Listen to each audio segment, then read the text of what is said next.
Hello friends, JAIIB exam के preparation में आपको पता होना चाहिए कि which are the most difficult components to prepare and कौन सा थोड़ा इजी कंपोनेंट है, ताकि आप अपनी प्रिपरेशन अच्छे से प्लान कर पाए। साथ के साथ जो एग्जाम के टाइमिंग है वो जो कंपोनेंट्स है उन्हें थोड़ा डिफिकल्ट बना देते हैं।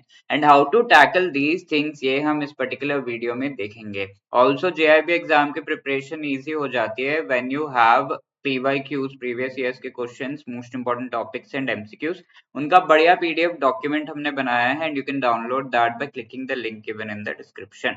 सो in this session we will be having a look कि कंपोनेंट वाइज डिफिकल्टी लेवल क्या है। जेआईबी एग्जाम में जो डिफरेंट हमारे कंपोनेंट्स है उनकी डिफिकल्टी लेवल क्या है, साथ के साथ ये डिफिकल्टी किन पर्टिकुलर फैक्टर्स पे डिपेंड करता है and how to tackle that thing. ठीक है, तो सबसे पहली बात तो ये कि इन जनरल तो आपके कुछ कंपोनेंट्स थोड़े डिफिकल्ट हैं in comparison to the others.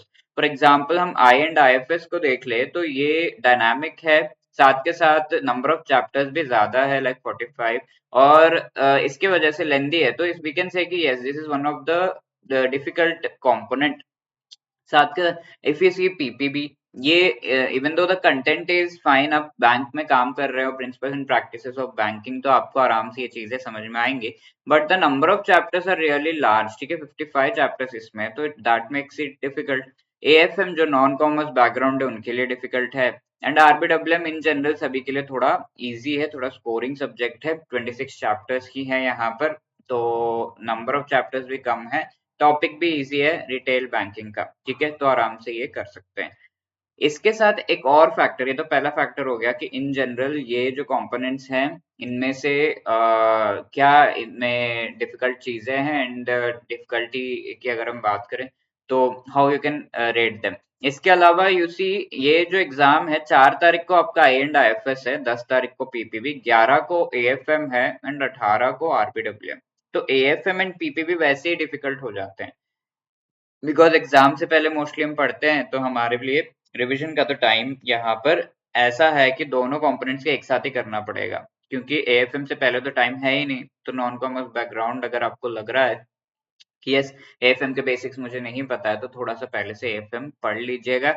And इस तरीके से एएफएम थोड़ा डिफिकल्ट हो जाता है इस साइकिल में, राइट।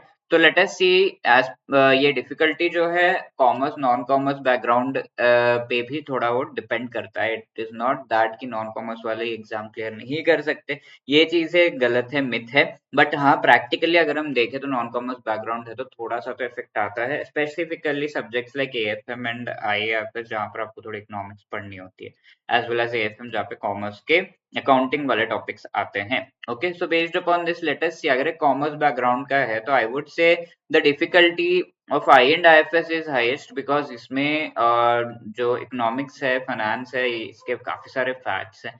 साथ के साथ आपका जो नंबर ऑफ चैप्टर्स है दैट इज 45, जो कि काफी है, तो ये डिफिकल्ट बना देते हैं प्रिपरेशन। तो आई वुड से जो डिफिकल्टी आपने आइडेंटिफाई कर ही ली है, तो your strategy should be also based on that thing only. Commerce background वाले सबसे पहले आई एंड आईएफएस उठाएं, फरवरी में जो है आई एंड आईएफएस कंप्लीट करने की कोशिश करें। Then the next one is PPB, because ये लेंदी है, जो भी कह लो, थोड़ा टॉपिक्स और फैक्ट्स भी आपको याद रखने होते हैं और लेंदी है। डेली बेसिस पर आप ये चीजें कर रहे हैं, बट कई सारे फैक्ट्स आपको याद रखने हैं। 55 चैप्टर्स है, इनमें से मोस्ट इंपॉर्टेंट मॉड्यूल्स भी अगर आप देखो, ए एंड बी मॉड्यूल में आपके 40 तक चैप्टर्स जो है समा जाते हैं, तो it is difficult to go for that. ठीक है, एंड आई एंड आईएफएस अगर मैं बताऊं 45 चैप्टर सारे तो पढ़ने की जरूरत नहीं है। मॉड्यूल डी देन ए भी अगर आप पढ़ लोगे तो these most important modules will help you in clearing the part. ठीक है, A and be in PPB, इस तरीके से आप पढ़ सकते हैं। ये लेंदी है, तो सेकंड नंबर पे ये कॉमर्स वालों के लिए थोड़ा डिफिकल्ट होगा। एएफएम आपके लिए आसान होगा, बिकॉज ये सब्जेक्ट आप पहले भी पढ़ चुके हैं। इसमें 35 चैप्टर्स है एंड मॉड्यूल ए एंड सी से सबसे ज्यादा क्वेश्चंस आते हैं, तो मैं आपको स्ट्रैटेजी भी बताते जा रहा हूँ कि ए सी थोड़ा सा अच्छे से ध्यान दे दीजिएगा। अब आरबीडब्ल्यूएम एफईसी, यहाँ पर आपके सिर्फ 26 चैप्टर्स है प्लस 4 एडिशनल रीडिंग मटेरियल है, उनमें से भी चैप्टर 27 से थोड़े बहुत क्वेश्चंस आ जाते हैं। तो इसके साथ मॉड्यूल बी एंड डी से सबसे ज्यादा आता है आरबीडब्ल्यूएम में। और इसमें आपको अगर ये इजी है तो ऐसा नहीं कि इग्नोर कर दिया, एग्जाम से पहले पढ़ लिया, बिकॉज ऑब्वियसली यूसी एग्जाम से पहले आपके पास काफी टाइम भी है। ठीक है, 1 वीक का टाइम भी है to revise, but that doesn't mean कि आप इसको एकदम ही इग्नोर करेंगे। इसको पढ़ना है आपको, ओवरव्यू ले लीजिए, एटलीस्ट बी&डी मॉड्यूल तो कंप्लीट कर ही लीजिए, और उसके बाद एग्जाम से पहले बाकी पूरा रिवीजन एंड अच्छे से पढ़ लीजिएगा। बिकॉज अगर बाकी सब्जेक्ट्स में थोड़ा कम आते हैं मार्क्स, 45 भी आते हैं, तो एटलीस्ट यहाँ पर आपको एम करना चाहिए 65 to 70 मार्क्स का, so that you can clear this exam at least in this attempt all the 4 components एक ही अटेम्प्ट में आप क्लियर कर पाए। ठीक है, तो वैसे होने के लिए आपको आरबीडब्ल्यू में अच्छे मार्क्स लाने होंगे, तो आरबीडब्ल्यू में अच्छे से पढ़िए, ऐसा नहीं कि इग्नोर करना है ना। नॉन कॉमर्स बैकग्राउंड वालों के लिए obviously the most difficult would be AFM, because इसमें काउंटिंग के बेसिक्स हैं और वो तो कवर करना थोड़ा सा मुश्किल है। इट इज नॉट दैट कि सिर्फ अकाउंटिंग के बेसिक्स ही यहाँ पर हैं, बाकी जो फाइनेंशियल मैनेजमेंट वाला पार्ट है उसमें काफी न्यूमेरिकल्स है, तो न्यूमेरिकल्स वगैरह आते हैं एग्जाम में, केस स्टडीज एंड ऑल, तो it becomes difficult. Then the second one would be PPP, because it is lengthy obviously, 55 chapters.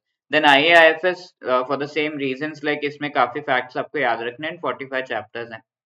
Finally it is आरबीडब्ल्यूएम, यहाँ पर आप देखेंगे कि इट इज इजी अगेन। ठीक है, तो ये again you should also target की 65 to 70 मार्क्स एटलीस्ट मेरे एग्जाम में आ जाए। Okay, so this is the component wise difficulty level and how to go about with these components. ठीक है, तो आई वुड से जो भी जिसका जैसे कॉमर्स बैकग्राउंड है, नॉन कॉमर्स जो भी है, फर्स्ट के जो मैंने सब्जेक्ट्स आपको दिखाए हैं वो एटलीस्ट फरवरी में एक दो सब्जेक्ट्स कंप्लीट करने की कोशिश करिए, एंड देन मार्च में बाकी के जो दो सब्जेक्ट्स है वो आप कंप्लीट कर सकते हैं। अप्रैल में रिवाइज करके मई में एग्जाम दीजिए। ठीक है, तो this should be your strategy, please try to do that, 3 months is proper time available. March में इजी सब्जेक्ट्स पढ़ रहे हैं तो जो टाइम हमारा जा रहा है वो भी आप कंपनसेट कर सकते हैं, ईयर एंड क्लोजिंग साइकिल में जाएगा टाइम, बट फिर भी थोड़ा ट्राई कर सकते हैं टू कंप्लीट वीकेंड्स वगैरह जो भी है उस टाइम पर।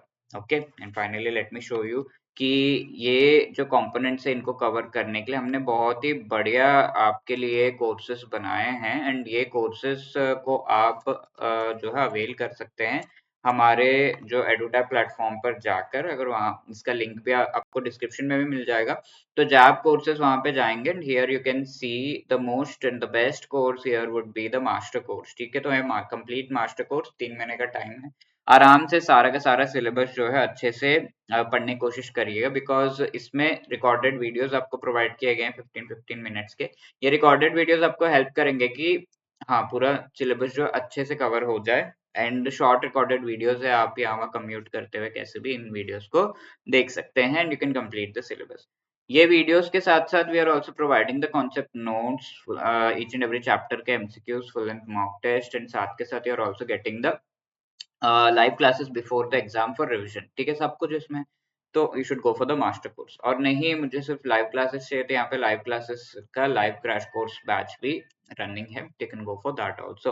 अगर आपको कॉन्फिडेंस है कि जैब कैब एक साथ कर सकते हैं एंड इस बार जैब अगले बार कैब देना ही है, ऐसा अगर आपको लग रहा है, तो ठान लीजिए और जैब कैब का मास्टर कोर्स ले लीजिए। इसमें आपको अभी जैब के कंपोनेंट्स तो सही, बट कैब के कंपलसरी कंपोनेंट्स भी प्रिपेयर करने का मौका मिलेगा, राइट? तो you can go for it, 18 months यानी कि 1.5 year का टाइम पीरियड है इसका, एंड लगभग आपको कॉस्ट तो उतना ही लग जाएगा अगर आप दोनों अलग अलग भी लेते हैं, तो ये थोड़ा कम में है रहेगा, and you are also getting the coupon code over here at reduced price, तो you can go for it. इसके साथ अगर ऐसा कोई है कि नहीं सिर्फ एक ही कंपोनेंट का चाहिए मुझे, बाकी सब क्लियर है, तो you can go for the single component master courses also. साथ के साथ हमारा जो टेस्ट सीरीज है दैट इज ऑल्सो अवेलेबल, कि कोई ऐसे पढ़ के फिर से टेस्ट देना चाहता है कि हाँ chapter wise test, full length mock, PYQs वगैरह हो, तो that is also available. Okay, so wishing you all the best for your preparation. If you have any other queries, you can call us on this number or drop a mail at hello@edutap.co.in.